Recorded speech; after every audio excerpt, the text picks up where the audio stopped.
Efésios capítulo de número 6, versículo de número 10. Bem,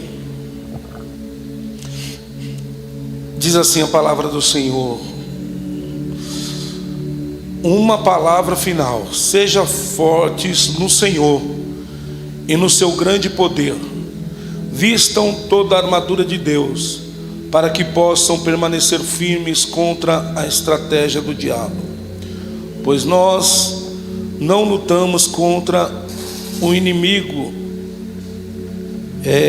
de carne e sangue, mas contra governantes e autoridades do mundo invisível, contra grandes poderes neste mundo de trevas e contra espíritos malignos na esfera celestial. Portanto, vistam toda a armadura de Deus, para que possais resistir ao inimigo no tempo do mal. Então, depois da batalha, vocês continuarão de pé e firmes. Amém?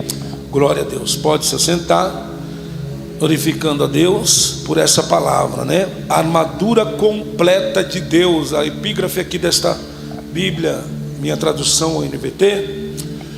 E é interessante que aqui está dizendo uma palavra final. Paulo está encerrando esta carta, depois de ele falar sobre, nós sabemos que aqui a carta de Efésios fala sobre a unidade da igreja, sobre os ministérios da igreja. E agora Paulo encerra esta carta e dizendo, uma palavra final para vocês: se revistam de todo o poder de Deus, porque há um poder liberado de Deus para as nossas vidas. Só que não há como nós se manter firme de pé sem se revestir deste poder, sem se revestir dessa autoridade que Deus nos deu, porque nós não temos que lutar contra a carne nem o sangue. Sabe qual que é o problema nosso hoje em dia? É que nós estamos achando que os nossos inimigos são visíveis. Nós estamos negando a batalha espiritual e a guerra espiritual. E existe uma guerra espiritual. E esta guerra espiritual você não vai vencer com arma carnal. Esta guerra espiritual você não vai vencer com armas humanas. O apóstolo Paulo vai escrever lá na segunda carta à igreja de Corinto, capítulo 10, versículo 4, ele diz assim: que as armas das nossas milícias as armas da nossa milícia são poderosas em Deus para a destruição de fortaleza. As armas que Deus nos dá é para derrubar fortaleza. Só que nós estamos vendo muitas pessoas na obra de Deus, muitos obreiros de Deus, que estão retrocedendo e que não estão sendo constantes. Por quê? Porque ele não usurpa deste poder que é liberado para nós. Ele está pensando que a luta dele, pintou uma luta aqui em casa, eu tenho que fazer. Pintou uma luta no meu trabalho, eu tenho que fazer. Não, é que eu tenho que fazer mais. E Deus está dizendo: meu amigo, você é um cristão, não é? Então existe uma batalha espiritual contra a sua vida. Há poderes das trevas que lutam todo dia para nos fazer parar e voltar para trás. Isso é uma guerra constante. Nós lutamos com três inimigos. Olha, três inimigos, amém? Nós lutamos contra a carne, que é a nossa natureza adâmica. A tua natureza adâmica não quer que você ora. A tua natureza adâmica não quer que você lê a Bíblia. A tua natureza adâmica não quer que você venha para o culto.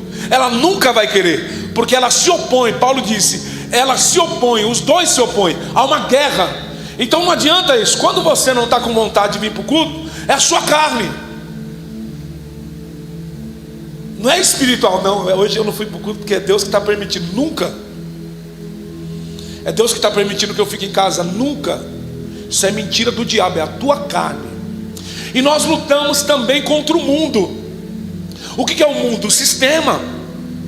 O sistema mudando, que acaba entrando dentro da igreja, que acaba entrando em nossas vidas. Nós somos corrompidos pelo mundo se nós não despertarmos. Eu já disse aqui a vocês, o mundo não é calça e brinco e nem deixar de usar terno e gravata. O mundo é um sistema que corrompe nós. Paulo diz lá em Romanos: não vos conformeis com esse mundo, mas antes sede transformado pela renovação do vosso entendimento. É um sistema que invade nossa vida, que nós vamos ansiar as mesmas coisas que o mundo anseia, nós vamos buscar as mesmas coisas que o mundo busca, e isso infelizmente está invadindo a igreja. Você quer ver um negócio interessante? Simples. Eu também quero ir, né? Eu não fui ainda. Mas saiu um filme no cartaz aí do Homem-Aranha. O povo, todo mundo está indo. Está sendo divulgado nas mídias. Aí o povo pega, falta um dia de culto. Não, é porque eu vou lá para o cinema ver o Homem-Aranha. O infeliz tem 3 dias de culto: terça, quinta e domingo. Mas ele vai justo na quinta. Quarta-feira ele está livre, mas ele vai na quinta. Sábado ele está livre, mas ele vai na quinta, ele vai na terça. É cada coisa, irmão. E é impressionante que as coisas só aparecem no dia de culto. Isso é um sistema que te invade, e você acaba indo sem você perceber. Então nós temos que tomar cuidado, tá bom? E outra guerra é contra o diabo. 3 guerras: nossa carne, o mundo e Satanás. E nós não podemos negar essa batalha espiritual. Só que Paulo está dizendo aqui que nós devemos se revestir de toda a armadura de Deus. Não é revestir de uma e deixar outra. Porque tem gente que lê a Bíblia, aí eu leio, mas não ora. Tem gente que lê e ora, mas não vigia. Se você for ver cada peça de armadura aqui, ela serve, sem nenhuma delas você vai ficar vulnerável. A couraça da justiça, calçar os pés do evangelho da paz e pregando o evangelho. Você, irmão, é toda armadura. Às vezes você vai pregar o evangelho, tem um culto no lar, você não vai. Isso é armadura. Calçar os pés com o evangelho da paz, você está indo pregar. Paulo está dizendo que isso é armadura. Só que é para se revestir de toda. Não adianta você se revestir de uma e outra não, porque você vai ficar infeliz e vulnerável. Por quê? A única felicidade que eu vou ter como cristão é estar no centro da vontade de Deus. Você só vai ser realizado quando você estiver fazendo aquilo que Deus lhe chamou para fazer. E nós estamos procurando as nossas realizações em coisas que não vai nos satisfazer. Lá Isaías, capítulo de número 55, o Senhor disse isso: para que vocês gastam dinheiro naquilo que não é pão, e o suor e o esforço do teu trabalho naquilo que não vai te satisfazer? Deixa eu dizer uma coisa: você foi criado para um propósito. Todos nós aqui fomos criados para um propósito. E se eu não estiver dentro do propósito, dentro da vontade de Deus, não vem com esse negócio que tu vai chegar diante de Deus, vai sentar no colo dele e vai dizer: eu sou discípulo amado. É nada. Você vai sentar para prestar conta. E o que você tem feito para o Senhor? Qual é o legado que tu tem deixado? Você vai chegar diante de Deus e vai dizer o que para o Senhor? Não, para o Senhor, eu estava lá nos cultos, só todo domingo eu estava lá. Ele vai falar: ih, servo inútil, só faz o que manda. Jesus disse isso. Então, irmãos, nós só vamos ter satisfação quando nós estivermos no centro da vontade de Deus. Outra coisa que eu aprendo nesse texto: toda a armadura de Deus. Se você for observar, esta armadura tem mais defesa do que ataque. Tem mais arma de defesa do que de ataque. E por que algumas pessoas elas retrocedem? Porque elas só sabem atacar. Ela quer atacar, e aí quando o inimigo vem para ela, não tem arma de defesa. Quantas pessoas já passaram por esta igreja e atacaram? Não, eu vou para cima do diabo, pastor. Vai, nós vamos fazer, vamos, estamos juntos, não. Aí quando o diabo atacou ele, cadê a arma de defesa? Sumiu. Porque ele não se revestiu. Existe um capacete que tem dardos inflamáveis que eles são lançados em você. Então o diabo lança coisa na tua mente, o diabo lança um monte de coisa. Por isso que você tem que estar com o capacete. O escudo, você sabe que o escudo também é os dardos inflamáveis também. Naquele tempo, o que Paulo está olhando, ele está preso e está olhando para um soldado romano que está do lado dele. E ele está dizendo sobre a armadura. E você sabe que naquela época, quando havia guerra, os inimigos faziam o quê? Eles colocavam fogo na lança e ele atirava. Porque o escudo, ele era colocado com couro e água, né? A água por quê? Para apagar os dardos inflamáveis. Quando atacava, vinham os dardos, entendeu? Calçar os pés com o evangelho da paz. Na bota do soldado havia garras, que quando eles iam para lugares, pedregulhos, coisas que o soldado ele não escorregava. Por isso que fala, calçar os pés com o evangelho da paz. Quando eu estou calçando o pé com o evangelho da paz, eu não escorrego. Ele vai me manter firme. Aquele guarda de Israel, que não dorme, que não tosqueneja, não fará com que você, não deixará você tropeçar. Glória a Deus. Só que nós, irmãos, muitas vezes não vivemos da maneira que o Senhor quer, porque Oséias diz o quê? 4:6: o meu povo é destruído porque lhe faltou conhecimento. Por isso que o povo é destruído. Por isso que o povo a cada dia perece e é destruído. Eu fui ministrar numa igreja na sexta-feira e eu falei sobre isso. Nós estamos vivendo animamento e não avivamento. O povo vem para o culto, ele chora. Chorar não vai mudar a tua vida. Você pode chorar o tanto que for no culto. Você pode se emocionar o tanto que for no culto. Só que as suas emoções e o seu choro não vai fazer você ficar firme. O que vai fazer você ficar firme é o que o Paulo disse em Romanos: a fé vem pelo ouvir, e ouvir a pregação do evangelho. É no culto de escola bíblica, que vai acontecer daqui a pouco. É no culto da palavra que você vai ter firmeza, irmãos. Só que infelizmente muitos só querem um momento da emoção.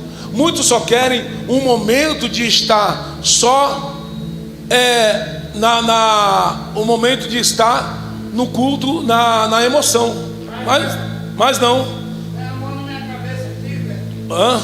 Põe a mão na minha cabeça e ora, velho. Amém. Põe aqui. Senhor Deus, em nome do Senhor Jesus, abençoe, Senhor, esse teu servo. Guarda ele, livra ele, Pai, de todo mal. Em nome do Senhor Jesus, guarda ele das astutas ciladas do adversário. Espírito Santo, nós repreendemos todo mal, Pai. Em nome de Jesus Cristo, eu creio, Pai querido, Deus Todo-Poderoso, que o nome do Senhor há de ser glorificado. Guarda ele para a glória do teu nome, Pai. Em nome de Jesus, nós repreendemos todo mal. Amém, Jesus. Amém? Eu também creio, velho. Tá bom? Deus abençoe. Tá, mas Deus vai te guardar, tá bom? Amém? Glória a Deus. Aleluia. Glória a Deus.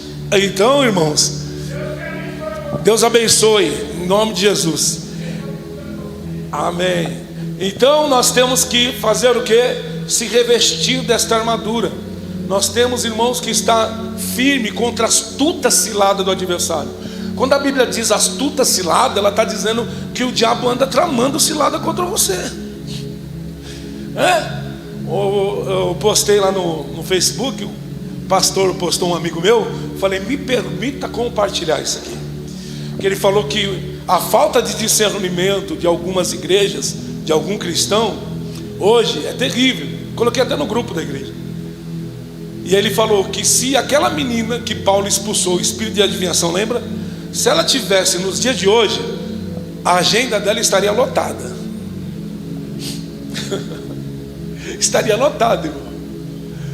Porque a falta de discernimento desse espírito de adivinhação, porque tem muita gente que está na igreja atrás de uma revelação e diz assim, e se acontecer é Deus. Cuidado, tudo que ela falava acontecia.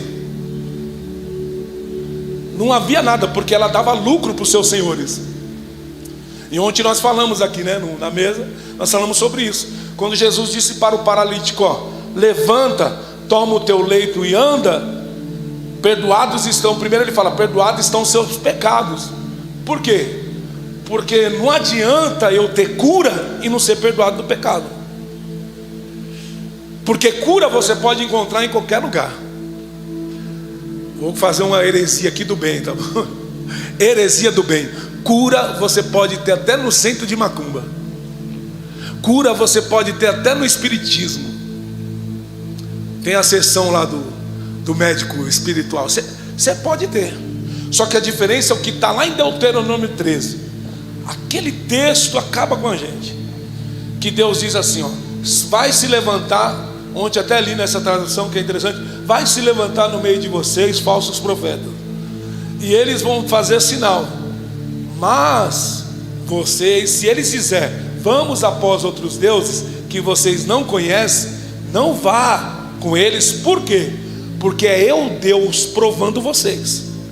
A forma de Deus provar nós muitas vezes vai ser se nós temos discernimento e se nós estamos conforme a palavra dele. É por isso que a Bíblia, ela é inerrante.